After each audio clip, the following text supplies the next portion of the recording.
que vous faites comme ami du journal, c'est-à-dire les réunions publiques, les débats que vous organisez, les initiatives culturelles que vous organisez, les diffusions de l'Humanité et de l'Humanité Dimanche que vous organisez, ou les initiatives de soutien à l'humanité, sont plus que jamais indispensables.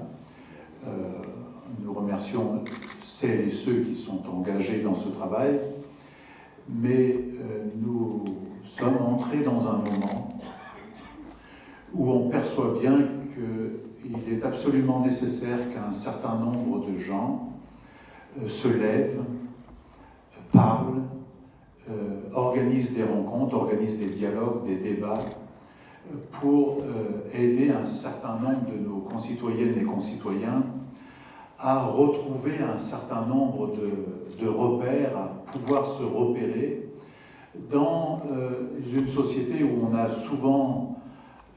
a souvent décrite à l'occasion de vos assemblées générales des Amis de l'Humanité, où un paysage médiatique en plein bouleversement assène en permanence à un certain nombre de choses qui apparaissent comme des évidences et des vérités, brouille des repères qui conduisent à disloquer véritablement la société. Donc la question des médias en général, le paysage mondial des médias, avec ces espèces d'autoroutes de l'information qu'on est en train de créer, et du pluralisme des médias, des contenus des médias, du pluralisme politique, est plus que jamais posé à notre République.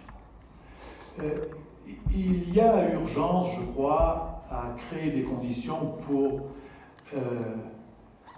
après les attentats, les crimes qui ont été commis, qui ont commencé par cette attaque,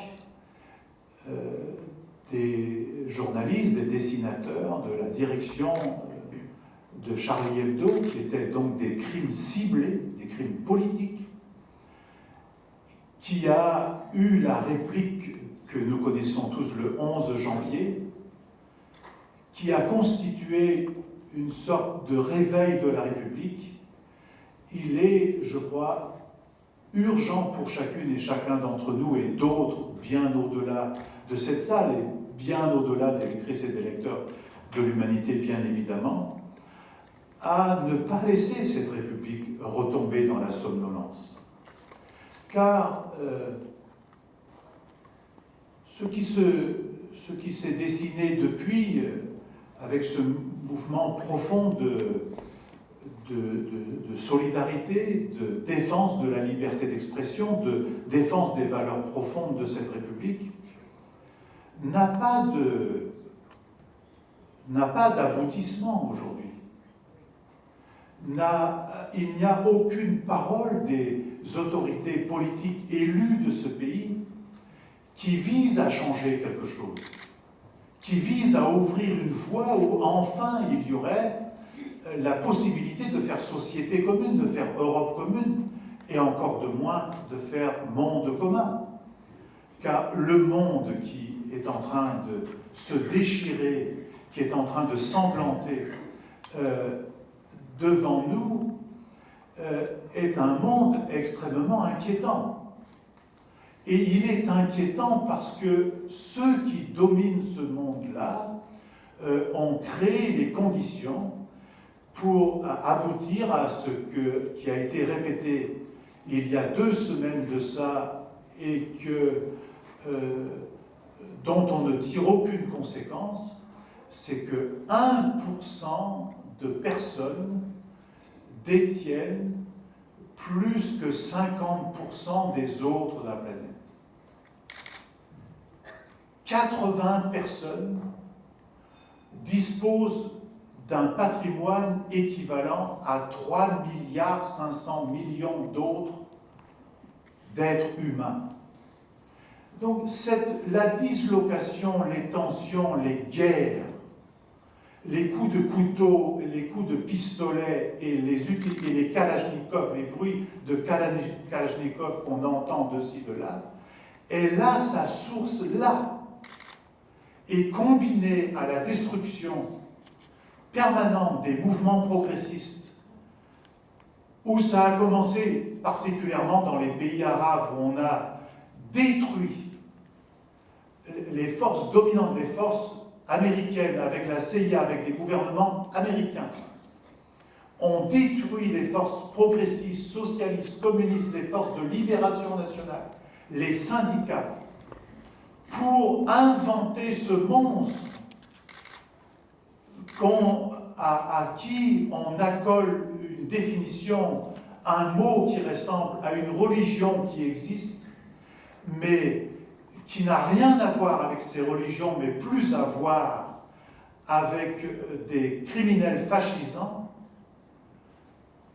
ne peut que produire ce résultat, car on a formé ceci et on a facilité ceci dans les centres de formation aux États-Unis et ailleurs, de la même manière, et pendant même que ces dirigeants américains détruisaient toute forme de résistance dans les pays d'Amérique latine, pendant qu'ils ont essayé de mettre le peuple vietnamien à genoux. C'est la même démarche. Et ceci produit cela aujourd'hui.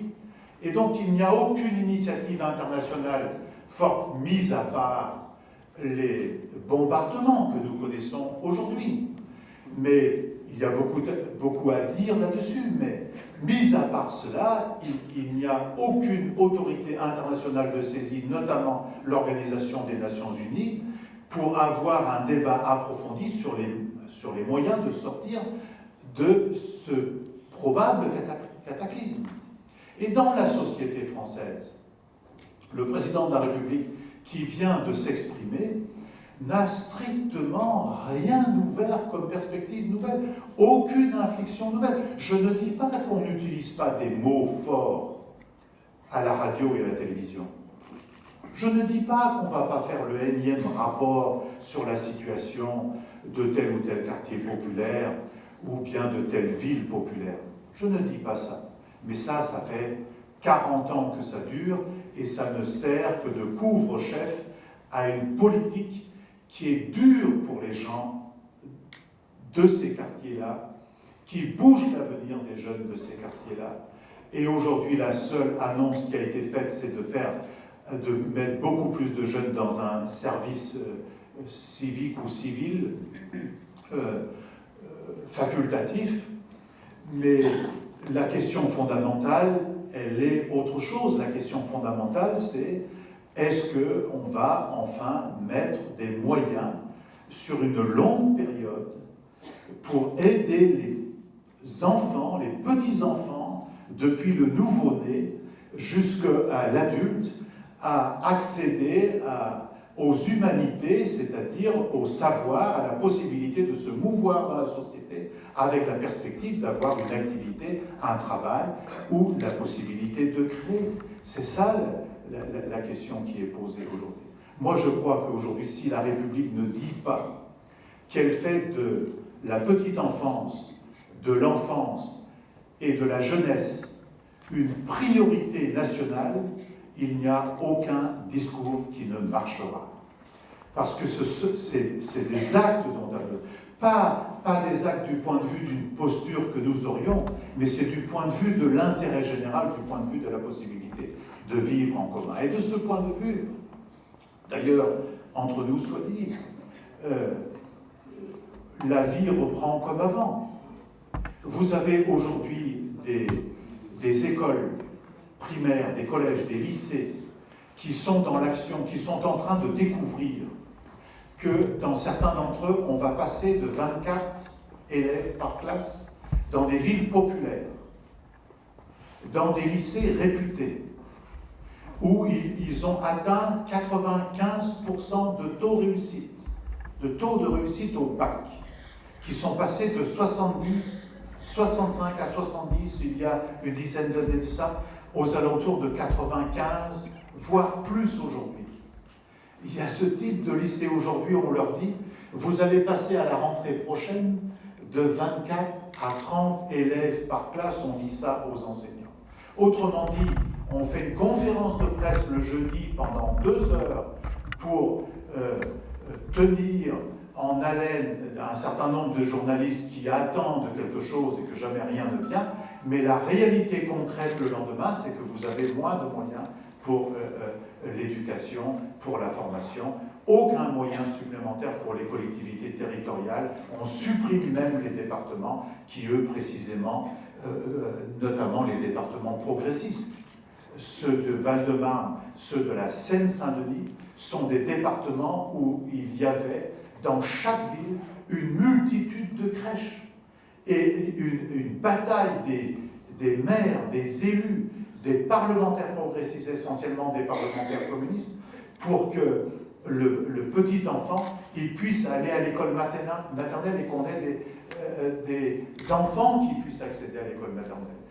Donc si on ne sort pas des choix d'aujourd'hui qui ont pour nom, qui est diversement compris par beaucoup de gens, peut-être qu'il n'est pas suffisamment compris, mais le nom exact, c'est quand même une austérité sans fin, une vis sans fin qui broie les valeurs fondamentales de la République. Parce qu'il n'y aura pas de liberté, il n'y aura pas d'égalité, et il n'y aura pas de fraternité, tant qu'on ne s'occupera pas de cela.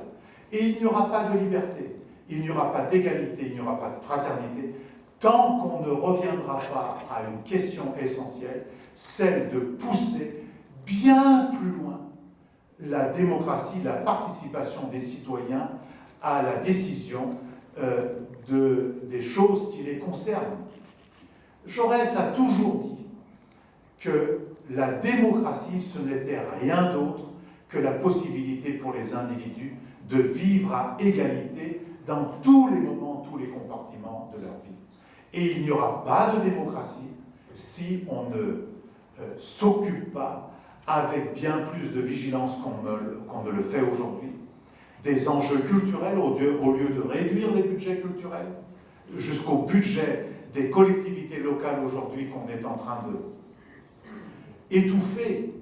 Et donc le budget national consacré à la création et à la culture recule. Les budgets de la radio et de la télévision publique est en recul.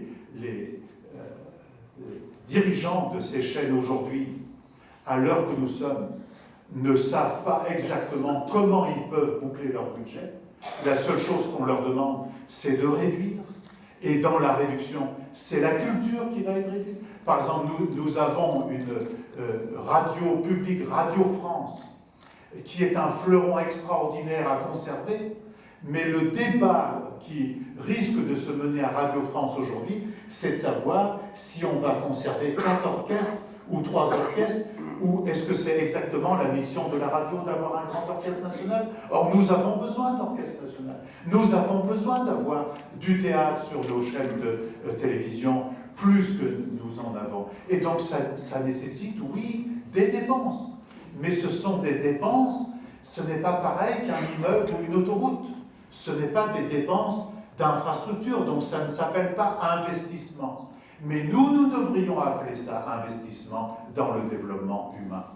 Et dans le compartiment de la presse et des médias privés, la presse écrite et des médias privés, on a laissé depuis des années dériver, nous en avons parlé multiples fois ici même, donc je ne vais pas y revenir, mais chacun voit bien que l'accaparement de l'ensemble des sociétés de presse, capitaux privés, entre les mains de quelques-uns, conduit à des désastres.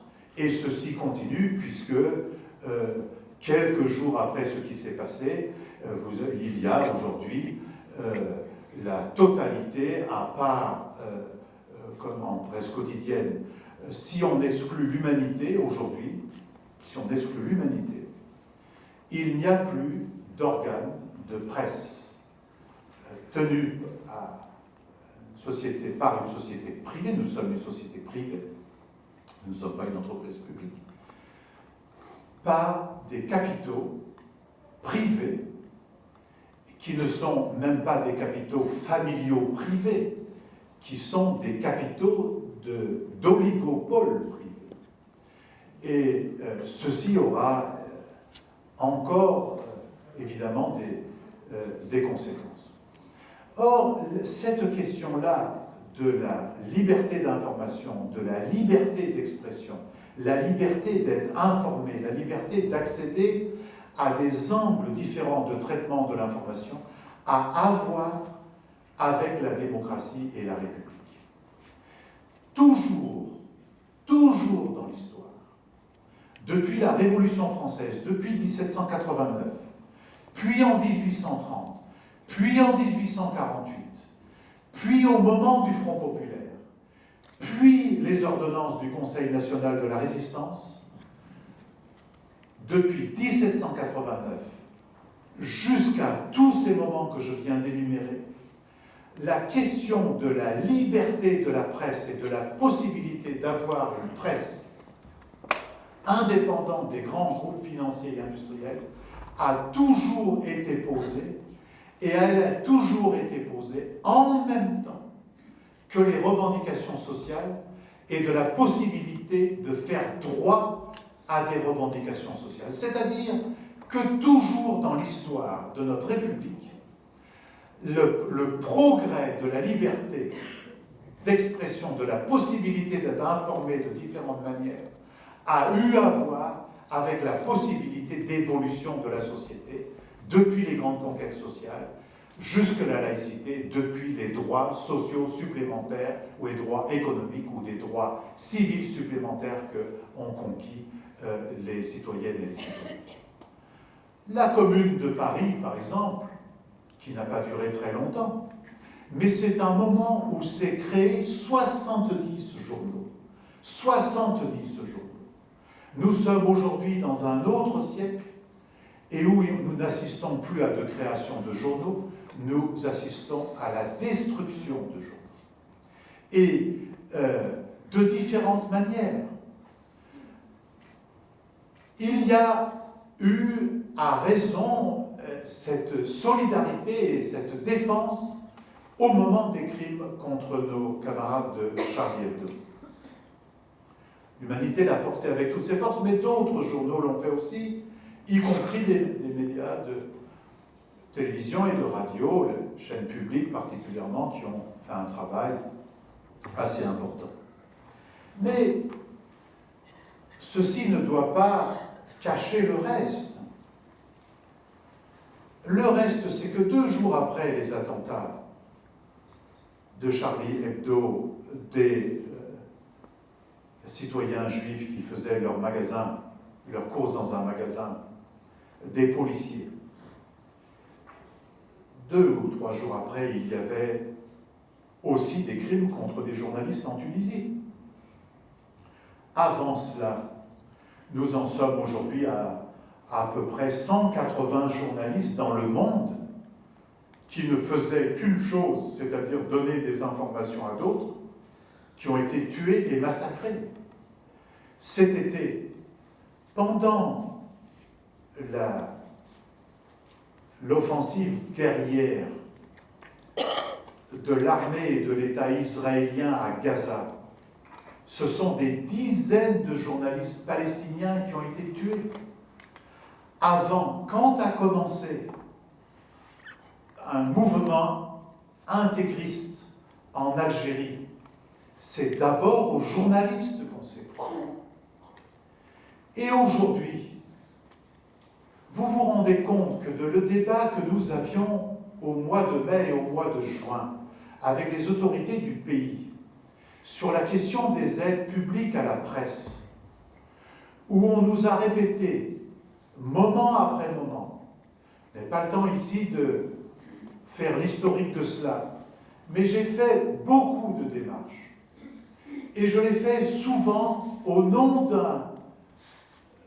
d'une option collective pour d'autres, dont Charlie Hebdo et Charb, qui voulaient créer les conditions pour qu'il y ait une aide publique à tous ces journaux qui n'en disposent pas aujourd'hui. C'était valable pour Charlie Hebdo, c'est vrai pour Ciné, c'est vrai pour Politis, c'est vrai, je crois, pour Témoignages chrétiens, c'est vrai pour Le Monde diplomatique, d'autres encore.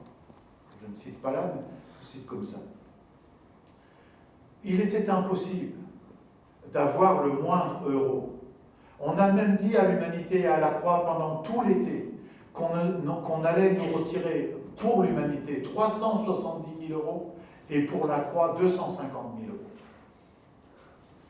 Il a fallu se battre, pleurer, se mettre à genoux pour que seulement le 31 décembre au matin, après une longue bataille, on n'a pas le temps de décrire ici, il a fallu finalement, après de multiples menaces, que seulement le 31 décembre au matin, alors que nous recevions des papiers, évidemment, nos fournisseurs de la Fête de l'Humanité, notre imprimeur, d'une multitude de gens, eux aussi, il fallait qu'ils bouclent leurs comptes aussi.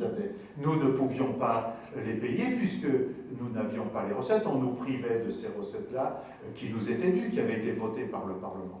Ce nous a été donné que le 31 décembre au matin, à 10h30 du matin, versé sur notre compte. Et après cette dramatique tuerie, subitement, on nous a dit, mais on va sauver Charlie Hebdo, mais nous vous remercions de le faire. Et on a trouvé 1 million dans les caisses publiques. Mais pourquoi ne le faisait-on pas avant? Pourquoi ne l'a-t-on pas fait avant? Doit-on attendre ceci pour que la République reconnaisse qu'il est indispensable de ne pas fermer un journal dans notre pays, de ne pas laisser des gens souffrir, de ne pas laisser des responsables de journaux et des journalistes, des équipes dans les journaux, dans l'angoisse permanente quand on est contraint de les informer que, attention, nous avons du mal à joindre les deux bouts ce mois-ci. Et c'est la seule chose que nous venons d'obtenir grâce à notre travail et à celui de Pierre Laurent au Sénat, c'est qu'enfin on a voté ce que nous allons appeler un amendement Charles, qui va consister à traduire ce qui existe aujourd'hui. Comme on m'avait souvent entendu parler de cela depuis 10 ans, nous avons obtenu ça il y a 5 ans.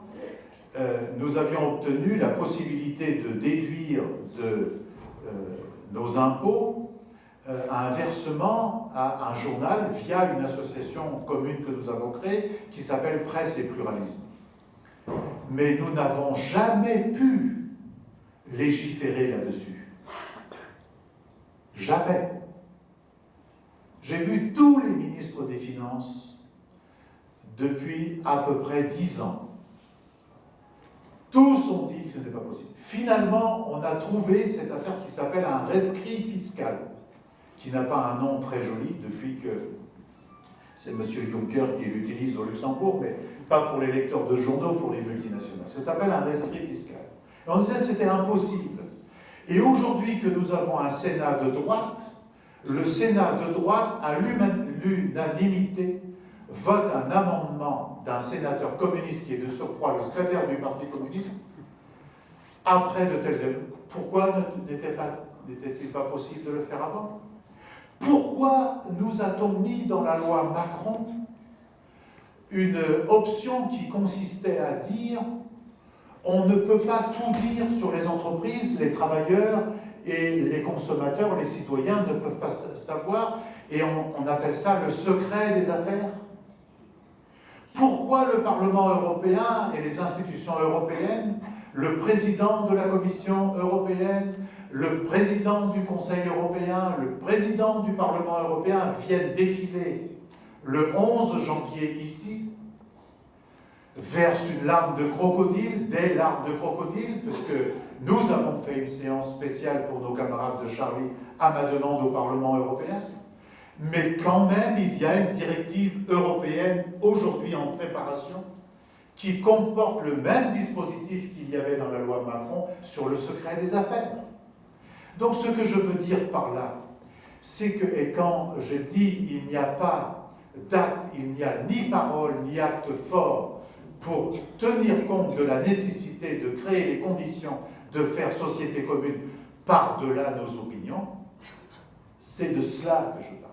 Et donc tout ce que vous faites, toutes les batailles que vous allez mener, toutes les réunions que vous allez faire, tous les petits dialogues que vous allez avoir, toutes les réunions que vous allez faire, et tout le travail qui a été fait l'an dernier à l'occasion de centenaire de l'assassinat du fondateur de l'humanité, Jean Jaurès, pour découvrir la pensée et les actes de Jaurès avec un certain nombre de numéros que l'humanité a fait, le hors-série qu'a fait l'humanité, le livre de Charles et les conférences qu'a fait Charles dans tout le pays, pour redécouvrir ceci, c'est-à-dire le sens de la République, le sens de la laïcité dans notre République, à laquelle je crois inutile d'ajouter des adjectifs ou des adverbes. La laïcité, c'est la laïcité, c'est la laïcité qui permet la liberté de conscience. La laïcité n'est pas faite contre telle ou telle religion.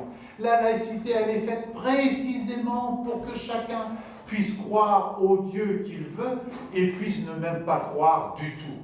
Et pour faire société ensemble, c'est une merveille. Il n'y a pas de raison de toucher à ce bloc fait par nos anciens du socialiste de l'époque, d'authentiques de socialistes, où je mets une multitude de gens là-dedans, dont des noms plairont peut-être pas ici, mais de Jaurès à Aristide Briand et à d'autres. Il faut reconnaître ça. Il faut reconnaître la science de cela. Pourquoi ne valorisons-nous pas ça aujourd'hui en haut-lieu? Et pourquoi ne sommes plus nous dans une période de progrès et d'avancée démocratique et qu'on est rentré dans une période inverse, dans une période régressive, dans une période de régression, alors que nous aurions plus de capacité aujourd'hui à faire monde commun. Mais pour cela, il faut respecter les êtres humains, ce qu'ils ne font pas.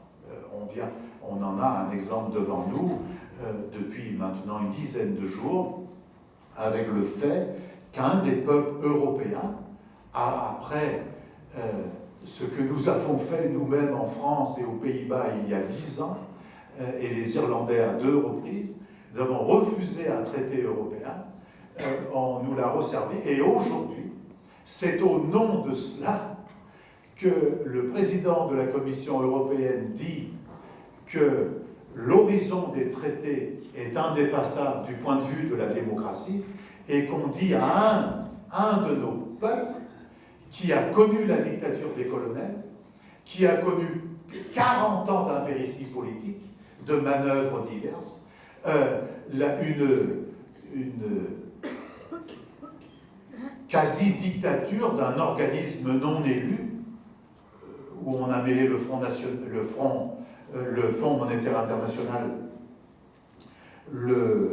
la Banque centrale européenne et la Commission de Bruxelles, autant de non-organismes non élus, qui ont dirigé la Grèce par fax pendant ces années, c'est terminé depuis 10 jours, mais comme ils ne veulent pas que ce soit terminé depuis 10 jours, ils seraient d'accord d'accepter un gouvernement avec notre ami Alexis Tsipras à sa tête, mais à condition qu'il continue les politiques précédentes alors qu'il a été élu pour faire exactement le contraire. Ce refus d'entendre les gens, d'entendre les citoyens, et l'attitude très ambiguë de nos propres autorités, qui disent dans une phrase qu'il faut respecter le vote grec, et dans l'autre phrase disent qu'il faut absolument respecter les traités et les engagements qui ont été pris. Comment un gouvernement aujourd'hui doit respecter les engagements du gouvernement précédent alors qu'il est élu sur des options totalement inverses? Il y a quelque chose qui ne va pas.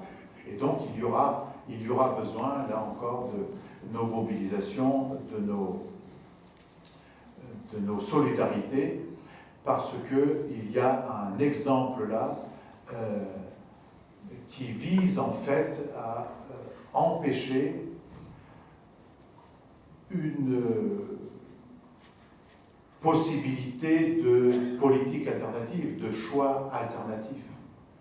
Dans un pays qui a subi durement aussi les attaques contre la presse, parce que le journal très proche de Syriza était à l'asphyxie, nous l'avons, nous, l'humanité, nous l'avons, on fait des coopérations, nous avons aidé un certain nombre de choses, mais où, vous vous rappelez, la télévision publique a été fermée, tous les journalistes mis dehors.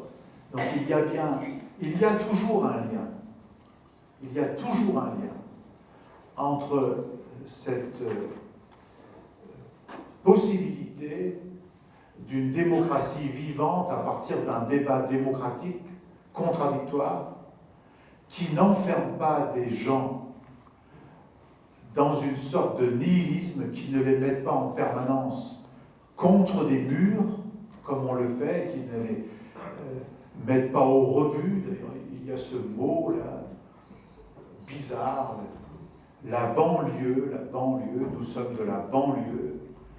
C'est comme si nous étions au banc, sur le banc d'un certain lieu qui se situe on ne sait pas où.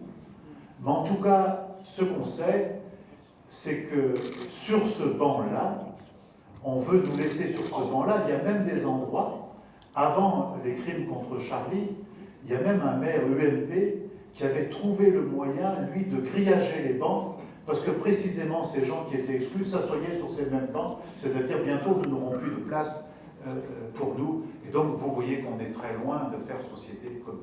Donc c'est dans cette perspective-là, dans ce sens-là, que la question du pluralisme, du débat démocratique est posée dans notre pays, et c'est dans ce sens-là que plus que jamais, après les efforts que nous avons faits en 2014, une transformation assez profonde de l'humanité quotidienne, avec de premiers résultats prometteurs pour nous. Chacun voit que dans l'humanité quotidienne aujourd'hui, nous avons un argumentaire extrêmement puissant pour celles et ceux qui veulent s'en saisir. Il y a des débats. Évidemment, je sais que parfois ça ne plaît pas qu'on fasse parler un tel ou un tel. Mais moi, vous savez, j'aime beaucoup ma sœur, j'adore ma sœur, mais je sais que danser avec ma sœur ne me ouvre aucune perspective pour mon avenir.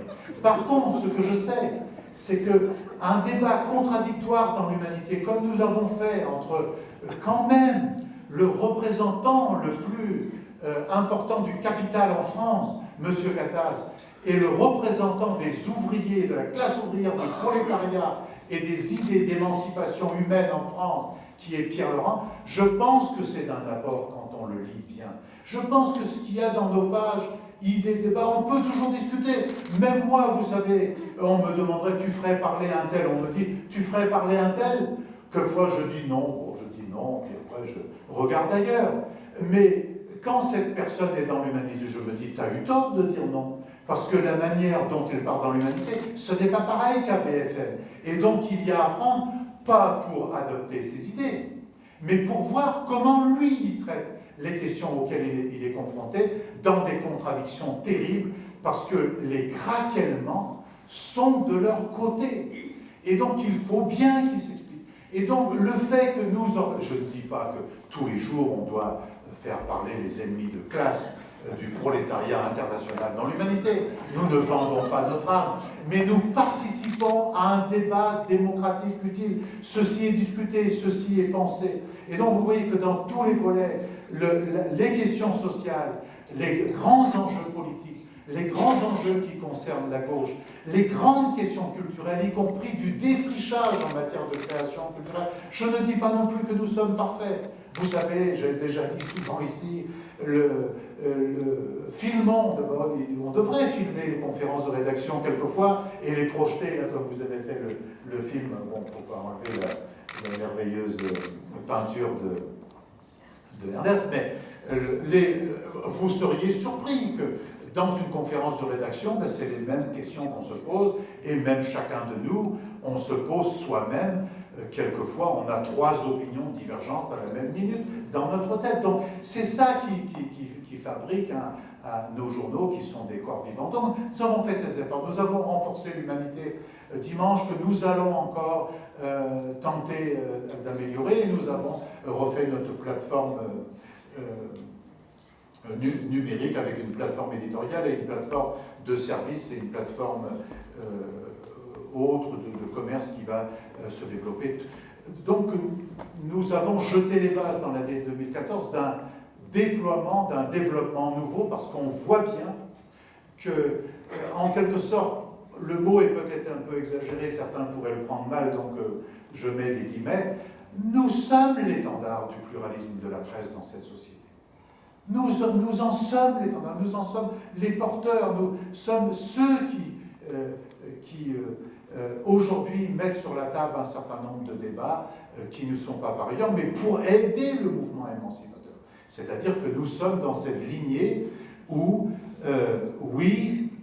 la démocratie, c'est la possibilité pour chacune et chacun d'accéder à l'égalité. Et le pluralisme, le débat démocratique auquel nous participons, ça participe aussi à l'émancipation sociale, à l'émancipation humaine et à la possibilité pour chacune et chacun d'entre nous de se faire après son opinion et de participer au débat dans la société. En tout cas, c'est à ce travail-là qu'on est engagé. Je remercie la société, les Amis de l'Humanité, vous toutes et vous tous, pour tout ce que vous faites et tout ce que vous allez pouvoir faire encore dans la prochaine période pour porter tous ces enjeux-là. Nous n'avons pas à le faire pour nous-mêmes, mais nous l'avons à le faire pour quelque chose qui est bien plus grand, bien plus fort que nous. C'est l'intérêt général et l'intérêt général humain.